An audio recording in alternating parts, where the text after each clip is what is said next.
Good afternoon students. Previous video में हमने discuss किया था कि न्यूट्रिशन इन ह्यूमन बींग्स के बारे में, जिसमें हमने कुछ इंट्रोडक्शन में कुछ इंपॉर्टेंट टर्म्स के बारे में डिस्कस किया था। अब हम पढ़ेंगे nutrition in human beings according to our NCERT book. So let's start. Alimentary canal is basically a long tube extended from mouth to anus. तो फर्स्ट क्वेश्चन आ जाता है कि व्हाट इज एलिमेंट्री कैनाल, कि आपके एलिमेंट्री कैनाल जो है वो क्या है। तो एलिमेंट्री कैनाल जो है वो यहाँ से लेकर के यहाँ तक, जो यानी माउथ से लेके एनस तक जो ये पाइप लाइक स्ट्रक्चर है, इसको हम बोलते हैं एलिमेंट्री कैनाल। मतलब इसमें mouth, oesophagus, stomach, small intestine, large intestine और एनस, ये सारे पार्ट किसके अंडर आते हैं? एलिमेंट्री कैनाल के अंदर आते हैं। ओके।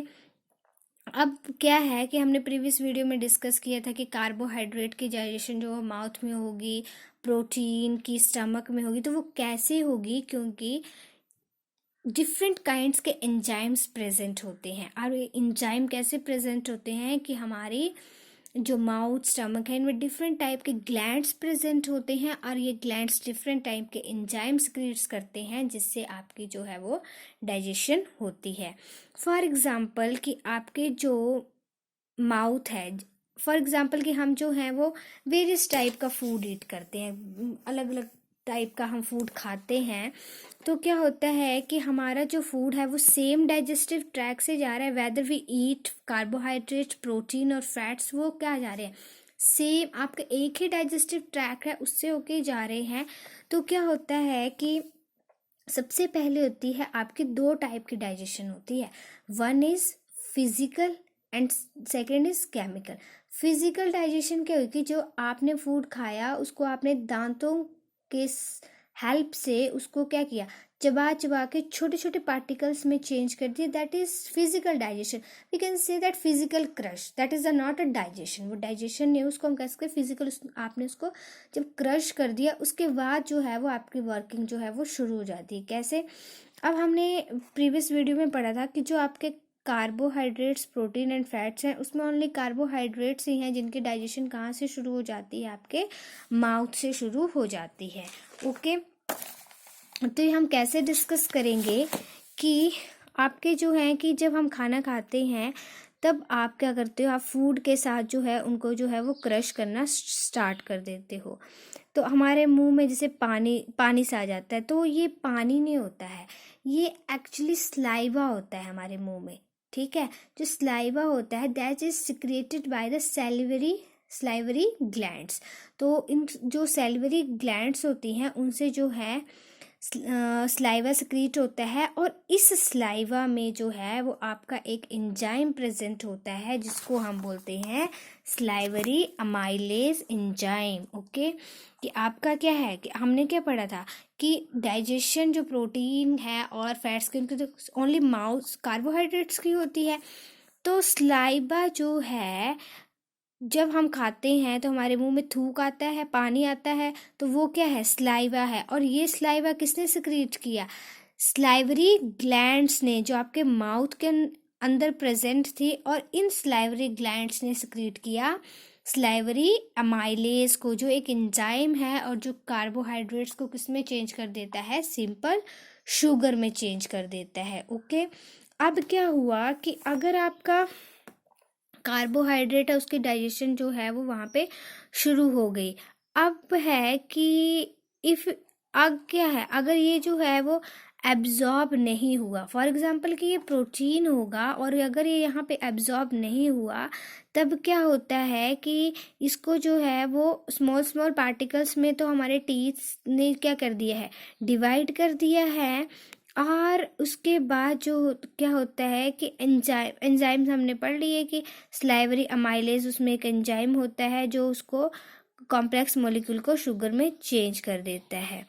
अब क्या है कि आपका जो फूड है वो आपके स्लाइवा के साथ मिक्स हो गया। अब ये है कि इसका फूड का ईसोफेगस में जाना जो है वो क्या है, इम्पोर्टेंट है, तभी नेक्स्ट प्रोसेस स्टमक में वो कर पाएगा।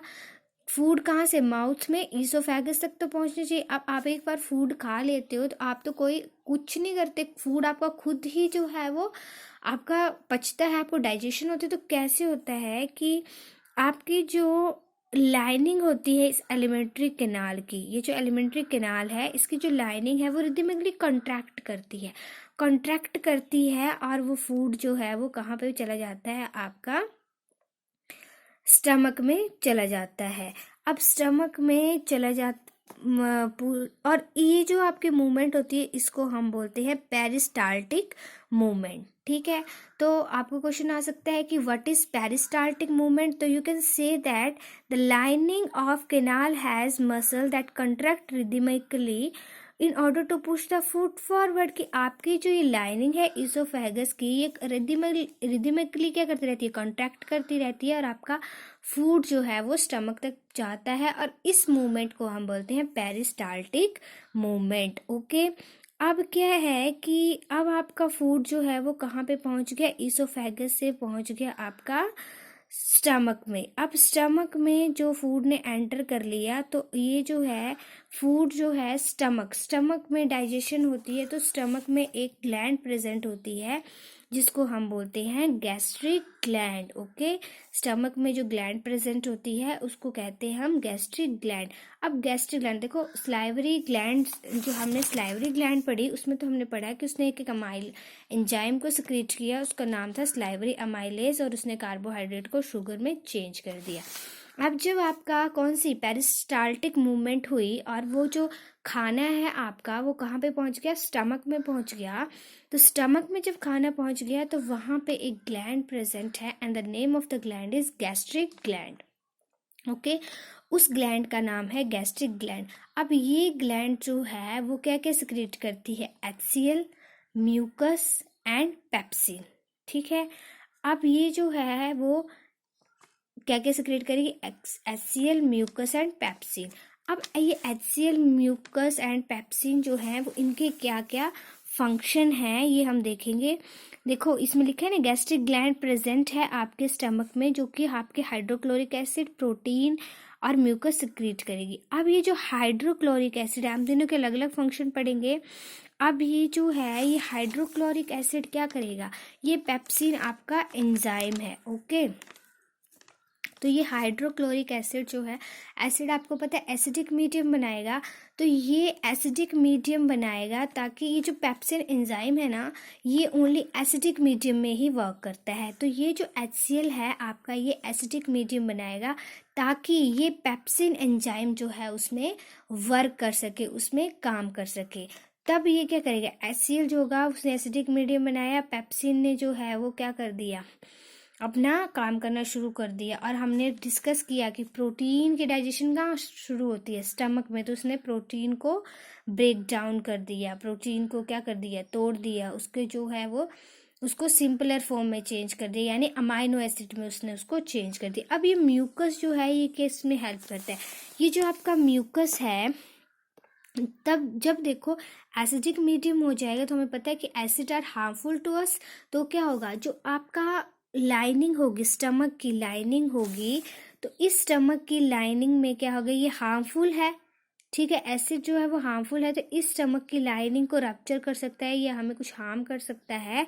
तो ये जो आपका म्यूकस है ये प्रोटेक्ट करता है कि इसको फिर से कंडीशन को नॉर्मल करने में हेल्प करता है कि आपके जो है वो किस लाइनिंग, जो आपके स्टमक की लाइनिंग है उसको जो है वो किसी भी टाइप की डैमेज ना हो। अब क्या हुआ कि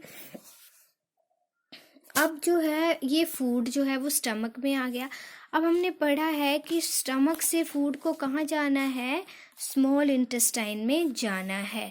तो स्मॉल इंटेस्टाइन में जो आपका स्टमक से फूड जो है वो स्मॉल इंटेस्टाइन में जाता है, वो जाता है स्फिंक्टर मसल होता है ये। ठीक है, ये रेगुलेटेड होता है स्फिंक्टर मसल से। तो आपको क्वेश्चन आ सकता है कि किसकी हेल्प से जो है वो आपका खाना जो है वो स्टमक से स्मॉल इंटेस्टाइन में जा सकता है। तो you can say that with the help of sphincter muscle. ठीक है, स्फिंक्टर मसल है इसका नाम। और ये जो है वो ये स्मॉल इंटेस्टाइन जो है ये लॉन्गेस्ट पार्ट होता है आपका डाइजेस्टिव सिस्टम का, ये वाला पार्ट है, और ये से कॉइल फॉर्म में प्रेजेंट होता है। वैसे ही सबसे ज़्यादा लॉन्गेस्ट पार्ट है आपके डाइजेस्टिव सिस्टम का, तो ये भी आपका क्वेश्चन बन जाता है कि जो लॉन्गेस्ट पार्ट कौन सा है, तो वो स्मॉल इंटेस्टाइन है। और ये कहते हैं कि जो लेंथ होती है ना लार्ज इंटेस्टाइन और स्मॉल इंटेस्टाइन की, वो डिफर करती है depending upon the animals and food they eat. अब हमने जब हेट्रोट्रॉपिक न्यूट्रिशन पढ़ा था, उसमें हमने कार्निवोरस एंड आपके कौन से हर्बीवोरस के बारे में पढ़ा था। तो जो हर्बीवोरस होते हैं उनकी जो स्मॉल इंटेस्टाइन होती है वो लॉन्ग होती है, और जो आपके कार्निवोरस होते हैं उनकी शॉर्ट होती है। ठीक है, ये आपने याद रखना है। और उसके बाद आता है कि स्मॉल इंटेस्टाइन जो होगी उसमें तो कंप्लीट डाइजेशन होगा, चाहे आपने प्रोटीन लिया है, चाहे आपने कार्बोहाइड्रेट लिया है, चाहे आपने फैट्स लिए हैं, तो उसका उसमें जो होगा वो कंप्लीट जो होगा वो डाइजेशन होगा।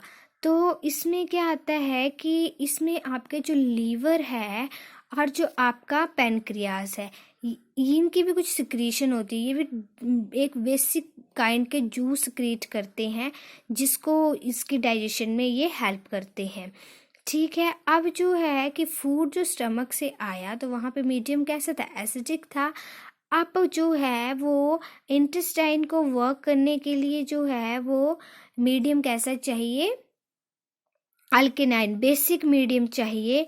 तो वो जो मीडियम अल्केनाइन मीडियम चाहिए, तो ये होता है पेनक्रियाटिक जूस। जो आपका ये पेनक्रियास है, ये पेनक्रियास जो है आपका, ये पेनक्रियाटिक जूस क्रिएट करता है, और इस पेनक्रियाटिक जूस में कुछ पेनक्रियाटिक एंजाइम्स प्रेजेंट होते हैं। और ये जो हमारा फूड जो है स्टमक से आया होता है, जो एसिडिक मीडियम का होता है, उसको वो किस में चेंज कर देता है, बेसिक मीडियम में चेंज कर देता है। अब इसमें जो है वो बाइल जूस यहाँ पे है कि आपका जो ये बाइल डक्ट है, लीवर में प्रेजेंट होती है बाइल डक्ट, ये बाइल जूस क्रिएट करती है और ये हेल्प करती है डाइजेशन ऑफ फैट्स में। ओके, अब जब बाइल जूस क्रिएट हुआ तब हमने क्या पढ़ा कि फैट्स की डाइजेशन कहाँ हो रही है, ओनली इन स्मॉल इंटेस्टाइन में। अब जो फैट्स थे वो तो वैसे ही आपके ऊपर से आ रहे थे, तो अब आपके फैट्स जो हैं वो बाइल जूस की हेल्प से, जो लीवर में प्रेजेंट होगा बाइल जूस, तो वहाँ से सिक्रीट होगा, और वो उसकी हेल्प से जो है वो स्मॉल स्मॉल पार्टिकल्स में चेंज हो जाएंगे, यानी वो एमल्सीफाई हो जाएंगे, छोटे छोटे पार्टिकल्स में उसको एमल्सीफाई कर देंगे। और जो पेनक्रियास है उसके पास पेनक्रियाटिक, मैंने आपको पहले बताया, वो पेनक्रियाटिक जूस क्रिएट करते हैं, और उसके पास एंजाइम होता है ट्रिप्सिन। और इस एंजाइम के वर्क के लिए ही आपको मीडियम कैसा चाहिए, बेसिक मीडियम चाहिए। जैसे आपका पहले कौन सा एंजाइम था, आपका पेप्सिन, वो एसिडिक मीडियम में वर्क कर रहा था, वैसे आपका जो ट्रिप्सिन है वो कौन से मीडियम में वर्क करेगा, एसिडिक मीडियम, अल्केनाइन मीडियम में वर्क करेगा।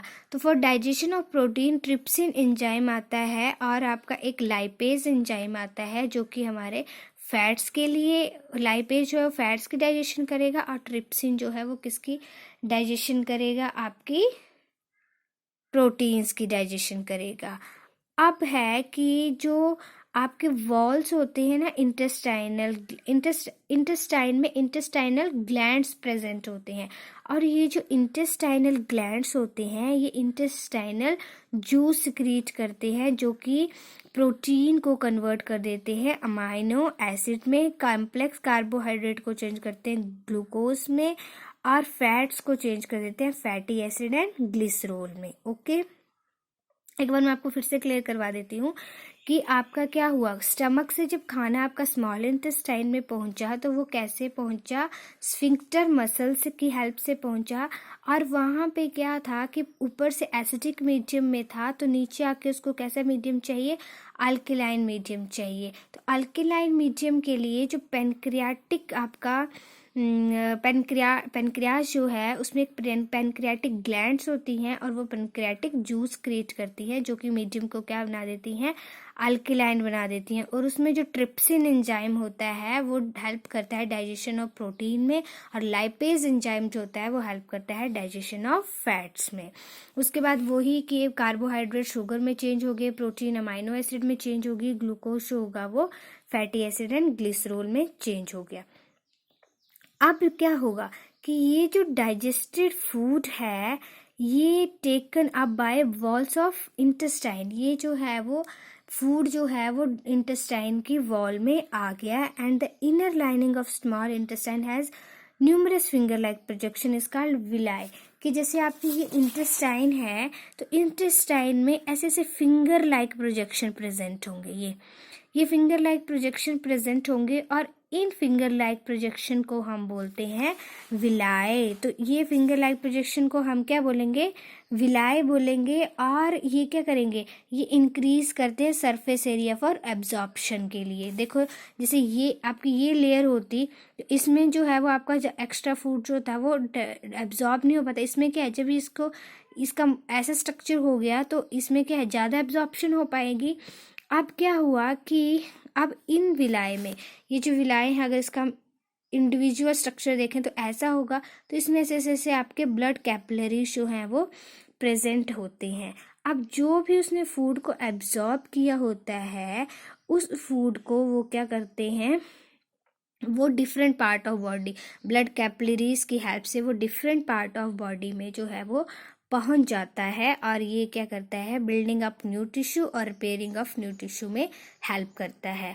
अब जो अनएब्जॉर्ब फूड होता है, जो फूड हमारा बच गया, उसको क्या किया जाता है, लार्ज इंटेस्टाइन में पास कर दिया जाता है। स्मॉल इंटेस्टाइन में यहाँ फिंगर लाइक प्रोजेक्शन थे, वहाँ पे आपके ब्लड वेसल्स से फूड एब्जॉर्ब हुआ, और जो फूड बच गया उसको स्मॉल इंटेस्टाइन में जो है वो पास कर दिए जाता, सॉरी लार्ज इंटेस्टाइन में जो है वो पास कर दिया जाता है, और लार्ज इंटेस्टाइन से जो है वो फूड को एनस के थ्रू जो है हमारे एक्सक्रीशन सिस्टम जिसको हम बोलते हैं वो बाहर निकल जाता है। जो वेस्ट प्रोडक्ट होता है वो एनस के थ्रू जो है वो हमारा बाहर निकल जाता है।